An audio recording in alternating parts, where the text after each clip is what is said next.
Son of a bitch, I'm getting old. Okay.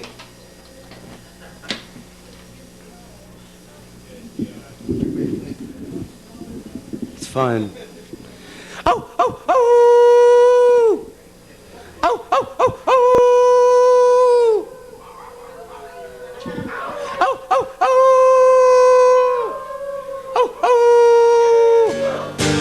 Oh, oh! That's the sound of a dog baying at the moon, or the sound of many dogs baying at the moon, depending on your perspective. Romance, loneliness. One way or the other, instantly it conjures up images to everybody. Mystery, despair. The constancy of lunar madness. Lunacy.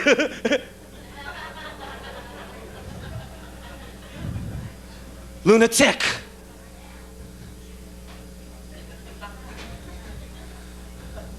The inevitable passage of time, marked by the inexorable spinning of the earth upon its axis. Man's insignificance. The freedom that knowledge sometimes brings. It's all there if you understand Howl. And I know all of you speak a little bit of Howl at least. Because if you want to bear me out, all you have to do is call the LAPD and find out how many extra calls they get when there's a new moon out. But you see, I speak Howl fluently. I'm the dog man. That's my job. But from here on in, you have to pay a little attention if you don't speak it so fluently. For instance, let me translate those first howls I did when I came up here, okay? Let me see. All right. Oh, oh! Olga was a boatman. Oh, oh, oh! Took me to the river. Oh, oh, oh, oh!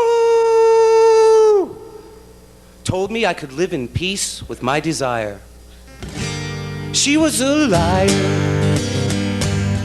Suki was a lady still that didn't save me. Taught me all about the wickedness and the grace of white lace. See, I would not be the man I am today if some woman hadn't sent me on my way. But they unleashed another dog out on the road. Taught him a trick, now he can't go home. Lanny was a Nazi, loved the hotsy-totsy. Taught me how to do the goose step on my knees. Pretty as you please.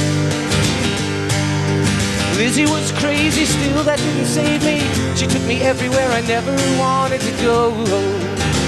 That's how I know that I would not be the man who makes you cry if some woman hadn't taught me how to die.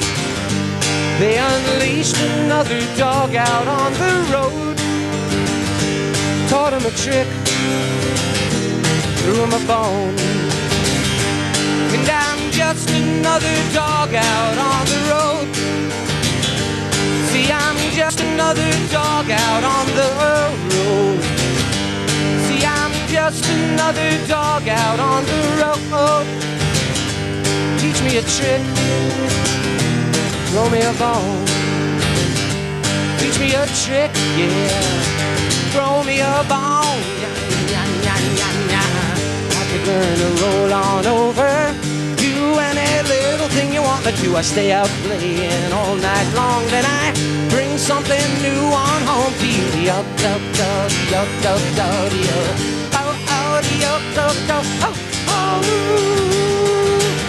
oh, oh, oh, oh.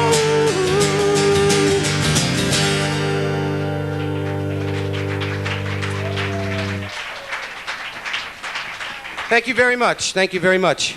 And I just want you folks to know that I'm going to get to those requests I got from those people who gave me requests in just a couple of minutes, but I have to take a quick break here, okay? I'll be right back. I know I haven't played that long, but I'll be right back. Trust me. Trust me on this. It's part of the show. Hello, Glenn. Yeah, it's me. No. I still have almost a whole set to do. No, but that's why I'm calling. I cannot come tonight. No. I'm telling you, she was so pissed off after last week. Hey, I did. It didn't help. I was a little drunk and I'd lost a lot of money. You know what I'm saying? Yeah. I've been talking to her all week about it, but everything I say to her these days is filtered through her psychosocial management techniques. No, you know. There are no problems, only challenges. I've got news for her. We've got problems. No. No. Check this out. Just before I'm leaving to come to work tonight, right? I'm very honestly and sincerely trying to explain to her why I need to stay out after work. And, you know, I need to unwind. I need to do a little public relations. Right in the middle of the explanation, she interrupts me. She says, well, if you were an animal, what kind of animal would you be? I said, excuse me? He said, if you were an animal, what kind of animal would you be? I said, a squirrel. She said, why? No, it's better. I said, because every once in a while I just got to go out and get nuts. Yeah. No, she failed to see the humor in that at all. Yeah. No, instead she falls back on the old reliable, see how you are, see how you are, see how you are, see how you are. No. That's the problem. I do still love her. But love is a dog from hell. No, Brukowski. Anyway, I can't make it tonight. Hopefully next week. Can you believe how whipped I'm getting? This is really depressing. I gotta go. I gotta get back, okay? All right, hopefully next week. Right. Bye. I'm back.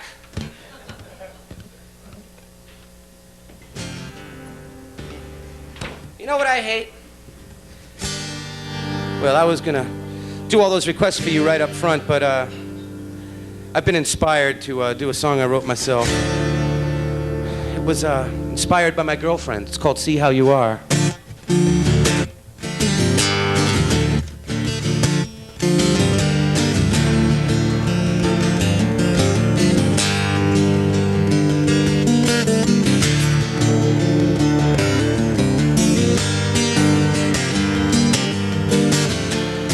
I could see the changes come,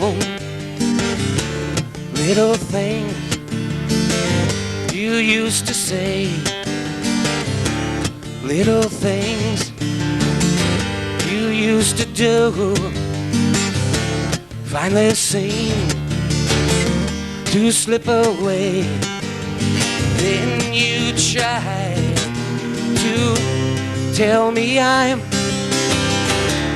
just a little paranoid. Wouldn't you be if you were me? And you could see the things that I can see. See how you are. Well, well, oh yeah. Well, I see how you are.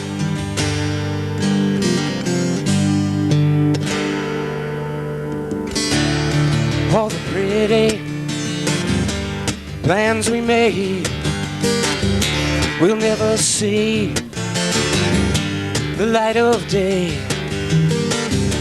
'Cause I just won't keep going on this way, listening to the things you say, like maybe I'm a little paranoid, always getting just a little too annoyed when you say everything is gonna be alright if I just make it through the next 1,000 nights. See how you are. Well, well, oh yeah. Well, I see how you are. Well, I do. Well, oh yeah. Well, I see that it's just you. See how you are.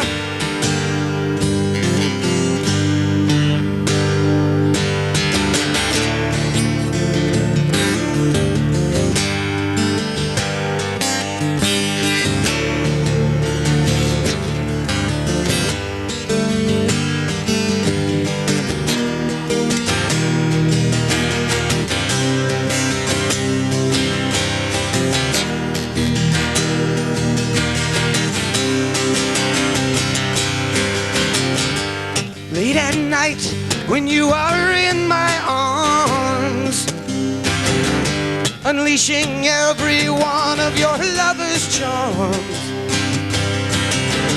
You get me thinking there might be some truth in what you say. That's how you keep me hanging on another day. See how you are. Well, well, oh yeah. Well, I see how you are. Well, I do. Well, oh yeah. Well, I see that it's just you. See how you are.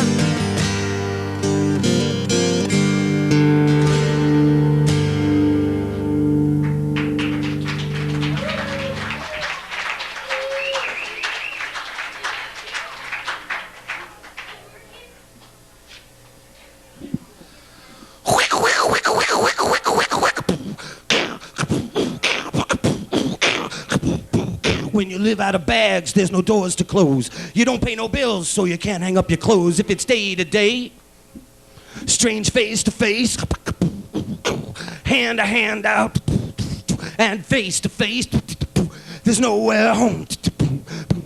You just move on. There's nowhere home. Just move on. Tomorrow's tomorrow, there's no point in looking back. It's better to believe that it was never like that, cause if it's meal to meal, it's touch and go. It's harder to feel, but how do you know? Cause there's nowhere home. You just move on. There's nowhere home. You just move on. They say that home is where the heart is. That must be why so many people don't care. I need some sleep, I need some food, I need some medicine. So don't be looking at me if my heart isn't there, cause I'm not home. There's nowhere home. There's nowhere home. I'm all alone. So I just move on. There's nowhere home.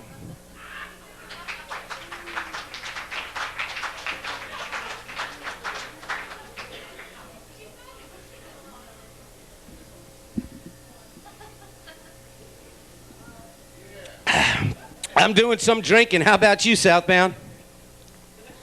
You know why? I bet you could guess. Why? I got me woman problems. Sooner or later, that's what it all come down to, don't it? Woman problems? Woman or man problems, right, girls?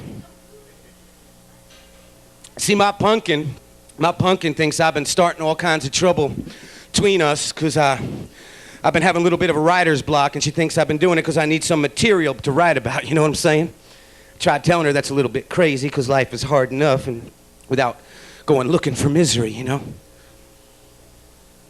I mean, they say that all you need to write a good country song is 18 wheels, a bottle of whiskey, or a good woman, or a bad woman, or all three, or something. But I'll tell you, I disagree. Somebody's singing back there. It's pretty wild. We hear you, darling.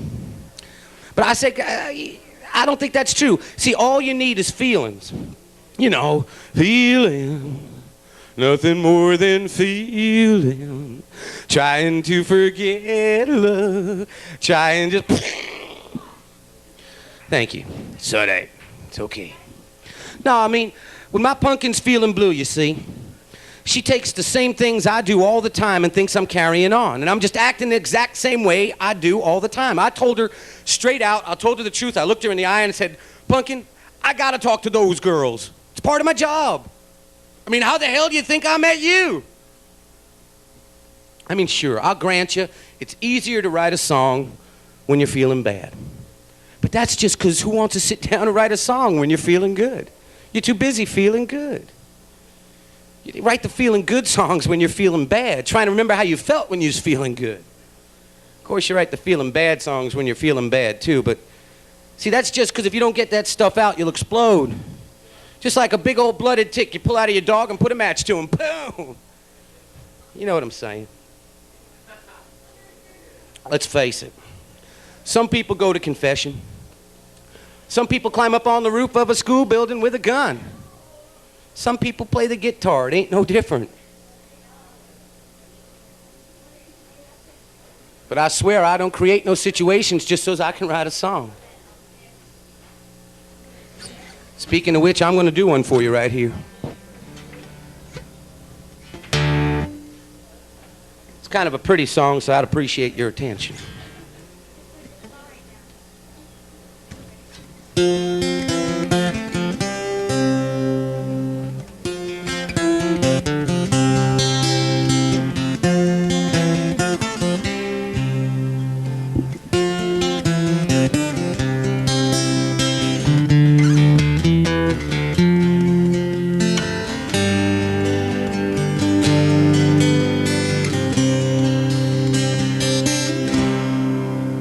True. There's nothing left for me and you. No further words to be spoken, no, no. No more promises to break. No more wild nights and lazy days. Not since you let a stranger take them all away. It's true.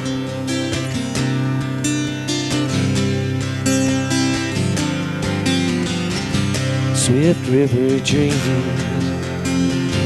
bring you back to me. Green eyes in the firelight, the way it's supposed to be. No matter where I go, no matter what I do, swift river dreams always bring me back to you. We run, but still there's no place we can hide. We carry the truth so deep inside. We can both pretend that it was never meant to be. But I carry a part of you and you carry a part of me with you.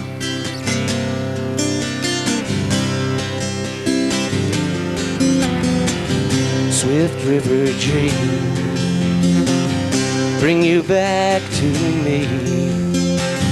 Green eyes in the firelight, the way it's supposed to be. No matter where I go, no matter what I do, swift river dreams always bring me back to you.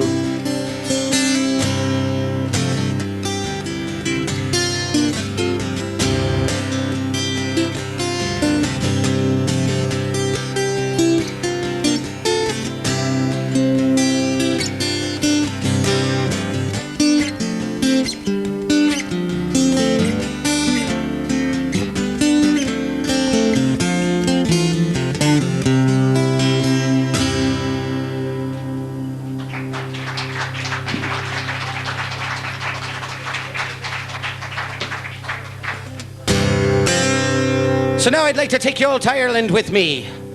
I'd like you all to come to Mary Canavan's house with me if you would. Mary Canavan.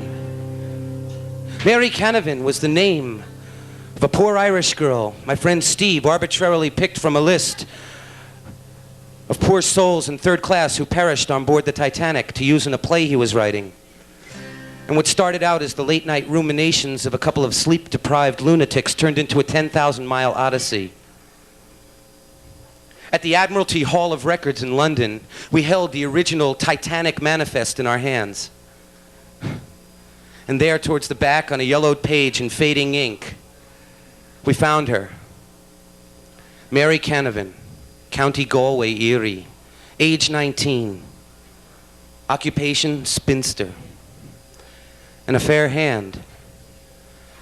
And the birth records in Galway sent us farther up the northwestern Irish coast to Parish Lachardine in County Sligo.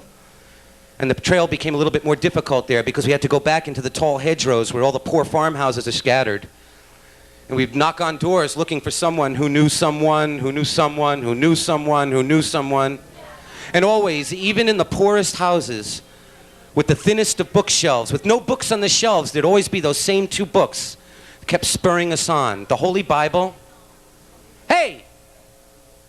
Thank you. And Walter Lord's A Night to Remember about the Titanic. And then, we were actually standing in Mary Canavan's house, and we both had goosebumps all over our bodies.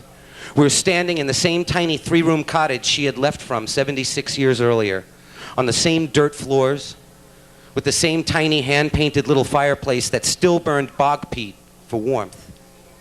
And the old man sitting hunched over on the stool in front of the fireplace was Mary Canavan's little brother. He was 91 years old now. And he had lived his entire life in this forsaken place. His grandniece was this sturdy-ish, 50-ish woman with a stained sweater and a skirt. And she translated for us because the old man's brogue was so thick we couldn't understand him. She told us the well-traveled stories about Mary at first.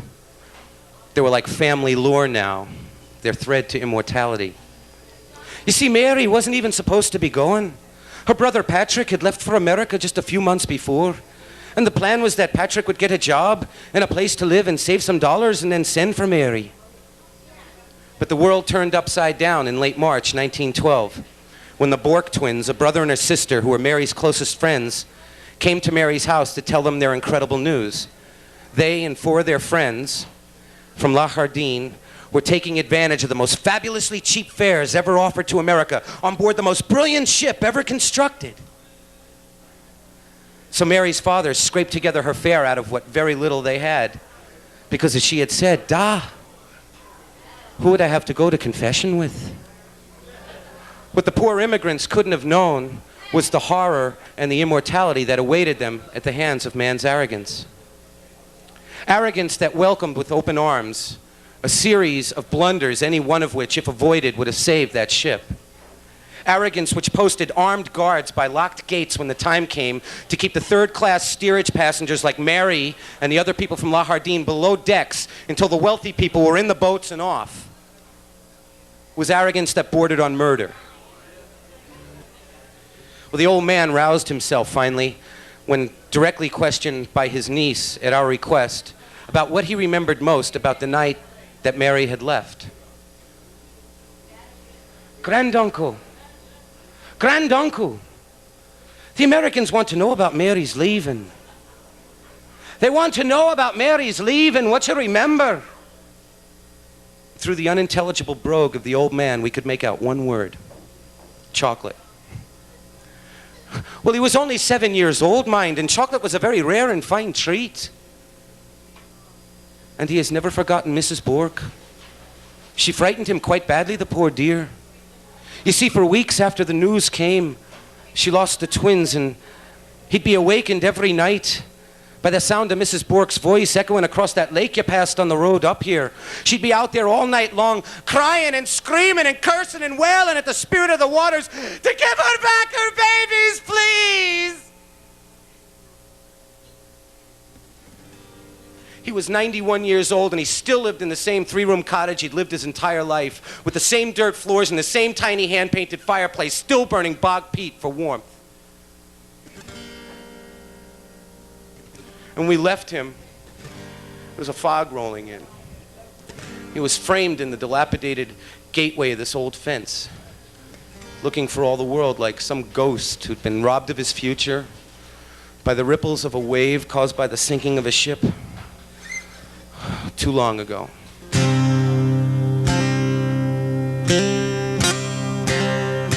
Dragging ships, don't heed the devils pulling at your wings.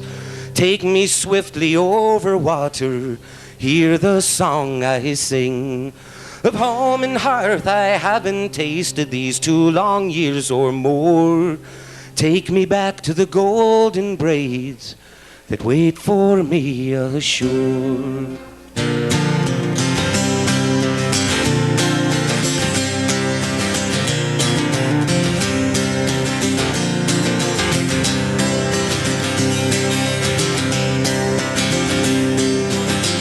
When I was a boy, they taught me how to love the sea.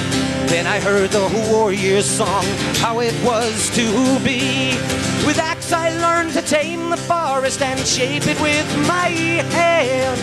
Built the mighty dragon ships that are feared throughout the land.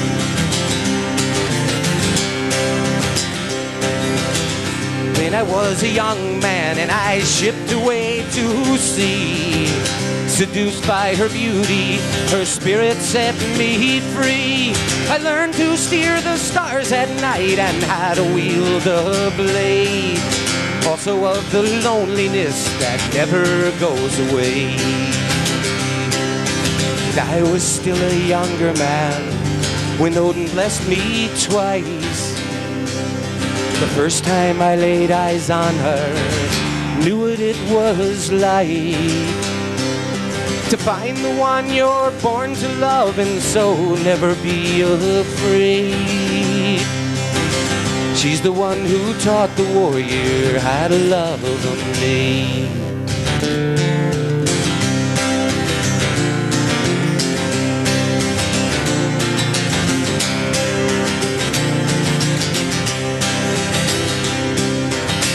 Then it was my sworn blood oath that called me to her knee.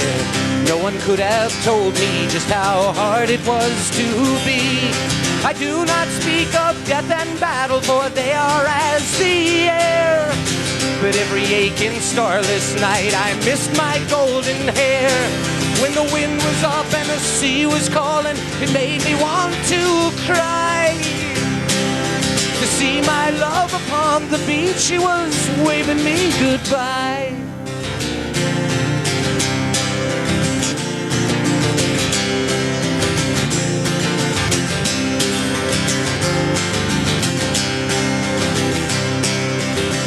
Now I am a chieftain and I roam the northern sea, searching for my tribe, the peace never known to me.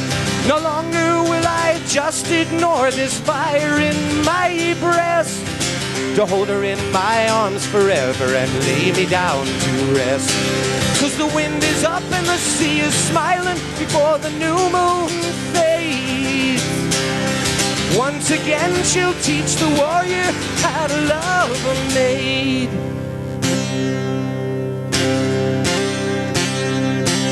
Dragon ships don't heed the devils, fly though there's no wind. Boys, put your backs into the oars that bring us home again.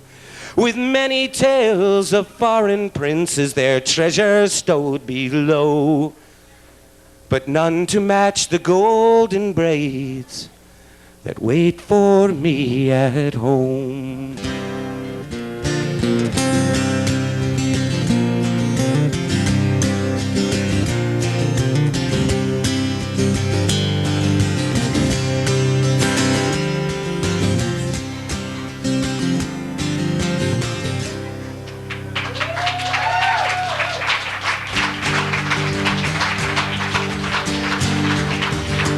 See, I would not be the man you want to stay, returning to the same place every day. Leashed, I'm still a dog out on the road. Teach me a trick, throw me a bone, and I'm just another dog out on the road. See, I'm just another dog out on the road. See, I'm just another dog out on the road. Teach me a trick, throw me a bone. Teach me a trick, yeah. Throw me a bone. I could learn to roll on over Do any little thing you want me to. I stay out playing all night long, then I bring something new on home to you. Do do do do do do do do do do do do do do do do. Oh oh oh oh.